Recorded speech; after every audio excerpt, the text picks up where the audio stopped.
रामजीलाल सुमन के बयान के बाद करनी सेना और यादव सेना के बीच विवाद खत्म होता नहीं दिख रहा है।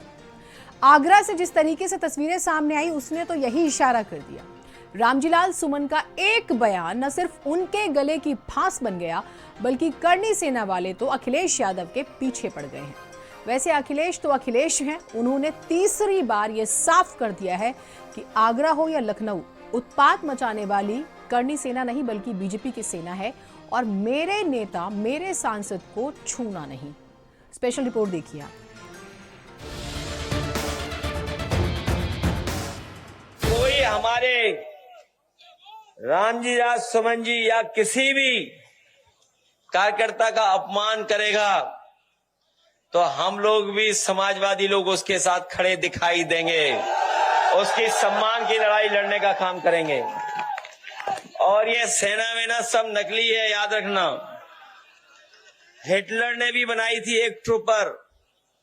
हिटलर अपने समय पर एक फौज रखता था, अपने कार्यकर्ताओं को पुलिस की वर्दी पहना देता था, फौज की वर्दी पहनाता था, फिर अपने विरोधी लोगों को पिटवाता था। उसका नाम था ट्रूपर्स, कहा करते थे उसे। ये बीजेपी वालों की ये ट्रूपर है, ये जो सेना दिखाई दे रही है, ये कोई सेना वेना नहीं है, सब बीजेपी वाले लोग हैं। सुना आपने, अखिलेश यादव ने तीसरी बार इस बात को दोहराया है कि उनके सांसद के बयान पर बवाल करने वाले कोई करनी सेना के नहीं बल्कि बीजेपी वाले हैं। बाबर को इब्राहिम लोधी को हराने के लिए राणा सांगा लाया था और तुम गद्दार राणा सांगा की औलाद हो। अब आगरा की सड़कों पर तलवार असलहे लहराते करनी सेना के लोगों को देखिए। मौका था राणा सांगा की जयंती का, लेकिन हुआ क्या वो समझिए। करनी सेना के लोग हजारों की संख्या में आगरा पहुंचे। यूपी समेत हरियाणा, राजस्थान, गुजरात, देश के अलग अलग राज्यों से ये लोग आए थे। इन्होंने जयंती कार्यक्रम को रक्त स्वाभिमान सम्मेलन का नाम दिया। ये सब आगरा के गढ़ी रामी में 50 बीघे में बने पंडाल में इकट्ठा हुए। कार्यक्रम स्थल पर तैयारियों के साथ पुलिस भी पहुंची। दावा हो रहा है कि पुलिस को देख करनी सेना के कार्यकर्ता नाराज हो गए। उन्होंने पुलिस कर्मियों को घेर लिया और तलवारें डंडे लहराने लगे। दावा तो ये भी हुआ कि ये कार्यकर्ता राणा सांगा पर बयान देने वाले सपा सांसद रामजी सुमन के घर कूच कर सकते थे। इसीलिए पुलिस ने 500 जगहों पर बैरिकेडिंग की। सड़कों पर पत्थर के बड़े बड़े बोल्डर रखे गए। 10,000 पीएसी और पुलिस के जवान तैनात किए गए। ड्रोन से निगरानी की गई। सांसद के घर को छावनी में तब्दील कर दिया गया। 1000 से ज्यादा पुलिस जवान तैनात किए गए। 1 किलोमीटर का इलाका सील रहा। मेटल डिटेक्टर लगाए गए। सपा सांसद ने भी अपने पर्सनल सिक्योरिटी में 10 बाउंसर लगाए। क्या एक बयान पर इस तरह का बवाल जायज है? इस सवाल को हम आपके विवेक पर ही छोड़ते हैं। सवाल तो एक और है कि अगर पुलिस अपना कंट्रोल छोड़ देती तो क्या होता? छावनी में बदले आगरा में अगर पुलिस मोर्चा नहीं संभालती तो क्या होता? सांसद से जब इस बारे में सवाल हुआ तो उन्होंने कहा कि मैंने अपने लिए सुरक्षा की मांग की है, लेकिन सुनवाई नहीं हुई। कहता गोली मार देंगे, कोई कहता हड्डियां तोड़ देंगे, कोई कहता कान काट लेंगे, नाक काट लेंगे, जीभ काट लेंगे। तो मैं समझता हूँ खुफिया तंत्र के मार्फत और सोशल मीडिया के मार्फत ये सब जानकारियां प्रशासन को है और मैं समझता हूँ उसी दृष्टि से प्रशासन ने यह पुख्ता इंतजाम किया। अब समझिए ये विवाद इतना बढ़ क्यों रहा है। मार्च महीने में सपा के सांसद रामजीलाल ने राणा सांगा पर एक बयान दिया था जिस पर विवाद हुआ। करनी सेना वाले लगातार विरोध कर रहे थे। आप वो बयान भी सुन लीजिए कि उस बयान में था क्या और विवाद कैसे कैसे आगे बढ़ रहा है, वो हम आपको डिटेल में बताएंगे। बाबर का डीएनए मुसलमान में है। हिंदुस्तान का मुसलमान तो बाबर को अपना आदर्श मानता नहीं है, वो तो मोहम्मद साहब को अपना आदर्श मानता है, सूफी संतों की परंपरा को अपना आदर्श मानता है। लेकिन सभापति महोदय, मैं जानना चाहूंगा कि बाबर को लाया कौन? बाबर को इब्राहिम लोधी को हराने के लिए राणा सांगा लाया था। तो मुसलमान तो बाबर की औलाद हैं और तुम गद्दार राणा सांगा की औलाद हो। ये हिंदुस्तान में तय हो जाना चाहिए। अगर बाबर की तो आलोचना करते हैं, राणा सांगा की आलोचना नहीं करते। सभापति महोदय, ये बहुत सभापति महोदय, ये देश की एकता का सवाल है। अब इन तस्वीरों को देखिए। बयान पर करनी सेना ने ऐसा बवाल किया कि आगरा में सांसद के आवास पर जबरदस्त तरीके से तोड़फोड़ की गई थी। विरोध करने का जो तरीका उन्होंने अपनाया उसकी चारों तरफ निंदा हुई। सपा के बड़े नेताओं ने जाकर रामजीलाल से मुलाकात की। साफ तौर पर चेताया कि हमारे नेता को केवल इसलिए परेशान किया जा रहा है क्योंकि वो दलित है।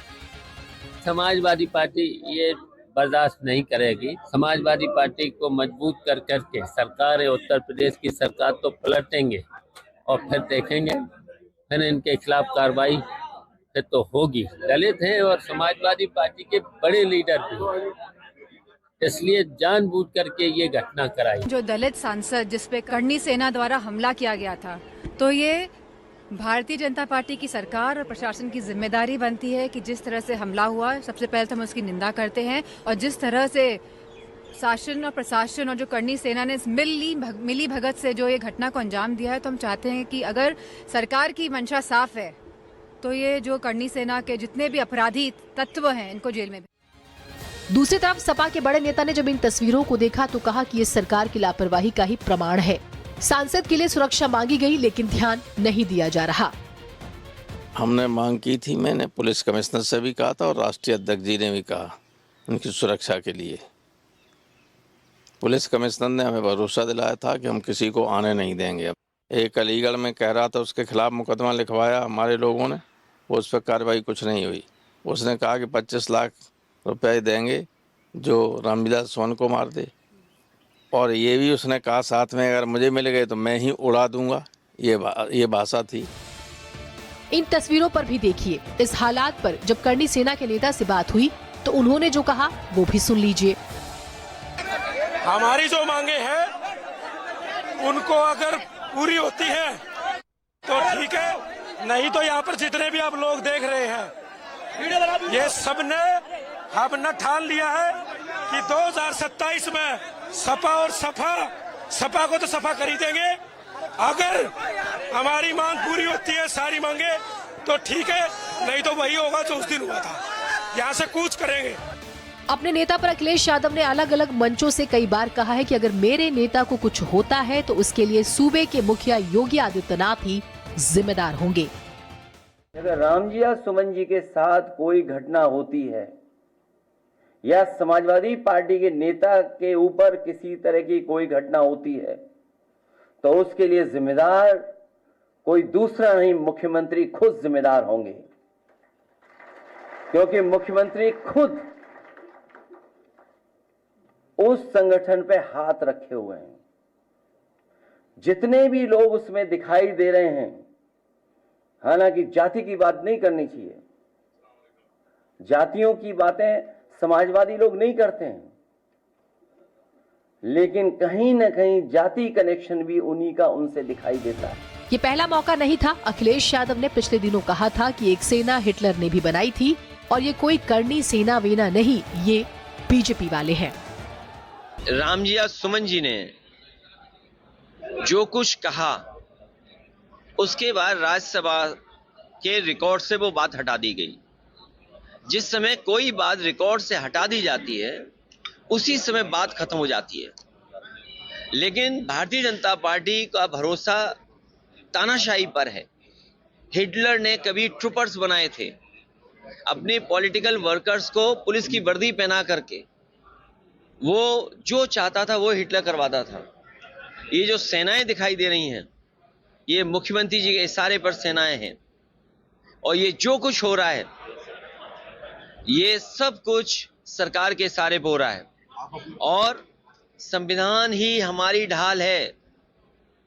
जहां तक इतिहास की बात है, मैंने कई मौकों पर कहा और फिर कहता हूं मैं आपसे कि इतिहास को इतिहास ही रहने देना चाहिए। अगर इतिहास खुशहाली के रास्ते पे ना ले जा सके, इतिहास हमें अगर जोड़ने के लिए तैयार ना हो किसी घटना की वजह से, इतिहास अगर हमें उलझाता है तो इतिहास को इतिहास ही रहने देना चाहिए। दूसरी तरफ रामगोपाल यादव कहते हैं कि अगर इस तरह से बयान देने से आंदोलन होंगे, प्रदर्शन किए जाएंगे, तोड़फोड़ होगी, डराया धमकाया जाएगा, मार देने की बातें कही जाएंगी, तो लोकतंत्र का मतलब क्या रह जाता है। आगरे की सड़कों पर चप्पे चप्पे पर उत्तर प्रदेश की पुलिस लगी हुई हो, वो 12 किलोमीटर पुलिस के साथ लोग तलवार भाला लिए हुए जेसीबी मशीन को लेके हजारों की संख्या में चले आए और उन्हें रोका न जाए, तो ये साफ है कि इसके पीछे सरकार का संरक्षण है। और ये चीज़ें सब लोकतंत्र के लिए बहुत घातक हैं। इस पर तो लोग तो अगर कोई बयान देंगे तो रोज़ आंदोलन शुरू होंगे, अलग अलग तरीके से लोग करना शुरू कर देंगे, लोकतंत्र की व्यवस्था ध्वस्त हो जाएगी। जिस तरीके से तलवारें लहराई गईं, पुलिस को मोर्चा संभालना पड़ा। करणी सेना सपा सांसद रामजीलाल सुमन के घर कूच करने के लिए बेकाबू नजर आई। करणी सेना के कार्यकर्ता उग्र हो गए। वो डंडे तलवारें लहराते रहे, उग्र प्रदर्शन करते रहे। रास्ते में लगे बैरिकेडिंग को उन्होंने लाठी डंडों से हमला करके तोड़ दिया। इसके बाद नेशनल हाईवे पर जाम लगा दिया। इन तस्वीरों को देख अखिलेश यादव ने एक ट्वीट किया और लिखा, कुछ लोग दे रहे हैं धमकियां और लहरा रहे हैं सरेआम हथियार। क्या पंचेंद्रियों से हीन हो गई है भाजपा सरकार? करणी सेना वाले कहते नजर आए कि सुमन के घर जाने में हमें प्रशासन भी नहीं रोक पाएगा। हम अपना काम करेंगे, प्रशासन अपना काम करेगा। हमारे ऐतिहासिक पात्र, हमारे ऐतिहासिक धरोहर, हमारे रणबांकुरे राणा सांगा जैसे व्यक्तित्व पर 2% का एक राज्यसभा सांसद ओछी टिप्पणी करता है कि वो गद्दार है, उनके वंशज गद्दार हैं। उसकी उस ओछी टिप्पणी के जवाब में हम लोग लाखों की संख्या में यहाँ हैं। क्यों माफी मांगाए? मांगे तो मांगे, अगले का मुंह फाड़ के माफी थोड़ी मंगाई जाती है।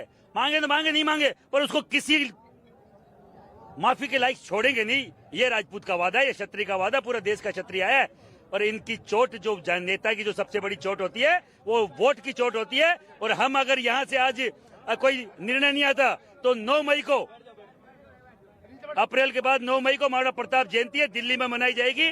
मेरे साथ ठाकुर पूरण सिंह जी है और पूरा देश का राजपूत है। यहाँ अगर 2-3 लाख आए तो वहाँ 3 गुना 10 लाख आएंगे। हम लोग फालतू नहीं है कि यहाँ अगर रामजीलाल नहीं है तो उठ के हम वहाँ जाए। हमारा अल्टीमेटम था, सरकार जो है इस पे बाकायदा सख्त कदम उठाए, इसकी राज्यसभा की जो सदस्यता है वो भंग करे, नहीं तो आने वाले दिल्ली में दिल्ली को हिलाएंगे। हम यहाँ पूरी तैयारी से हैं, किसी भी हालत में पीछे हटने वाले नहीं हैं। इस तेवर पर रामजीलाल सुमन ने भी जवाब दिया, मैं पिलाकर आपका क्या जाएगा, जाएगा ईमान जिसका जाएगा। कल दी उसने कत्ल की धमकी मुझे, मैंने कह दिया कि देखा जाएगा। एक तरफ करणी सेना विरोध प्रदर्शन कर रही थी, दूसरी तरफ समाजवादी पार्टी ने भी मोर्चा संभाला हुआ था। इसी बीच आगरा से सांसद एसपी सिंह बघेल भी मैदान में आते हैं और वो साफ तौर पर कहते हैं कि रामजीलाल सुमन को अपने बयान पर माफी मांगनी चाहिए। मैं आगरा के एमपी होने के नाते स्वागत करता हूं, अभिनंदन करता हूं। जो जात, वर्ग, क्षेत्र, धर्म अपने पुरखों का सम्मान नहीं करता है वो आगे नहीं बढ़ता। ऐसी जयंतियों से जागृति आती है, जागृति से सोच बदलती है, सोच से संघर्ष करने की क्षमता, संघर्ष से सत्ता, सत्ता से इतिहास, इतिहास पर ऐसे ही हर साल 12 अप्रैल को पढ़ा लिखा समझा और सराहा जाता है। राणा सांगा बाबर की तरफ से नहीं लड़े थे इब्राहिम लोधी के लिए, वो इब्राहिम लोधी और उनके बीच में युद्ध हुआ था। इसलिए उन्हें माफी मांगनी चाहिए और उन्होंने जो ये राष्ट्रीय भावनाओं को क्षति पहुंचाई है, लोगों की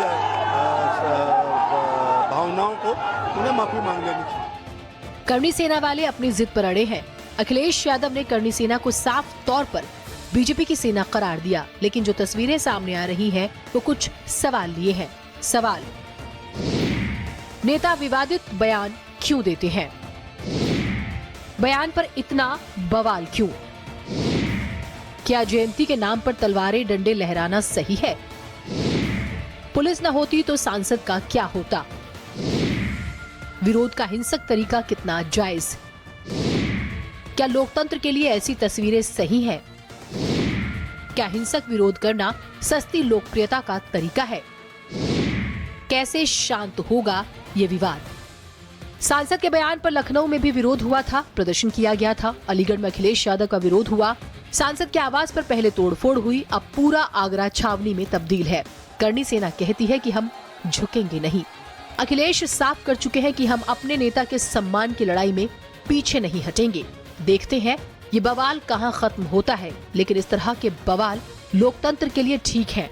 इसका फैसला हम जनता के विवेक पर ही छोड़ते हैं। ब्यूरो रिपोर्ट, भारत समाचार। तो इसका फैसला आपको ही करना है। हम ये नहीं कहते कि विवादित बयान दिए जाने चाहिए, बचा जा सकता है, लेकिन क्या देश में पहली बार कोई बयान सामने आया और इस तरह का बवाल? सिर्फ एक ही सवाल कि अगर पुलिस नहीं होती तो सांसद का क्या होता? क्या कोई नया तरीका विरोध का शुरू हो रहा है इस देश में? अगर हाँ तो ये परंपरा घातक साबित होगी। आगे बढ़ते हैं। खबर आई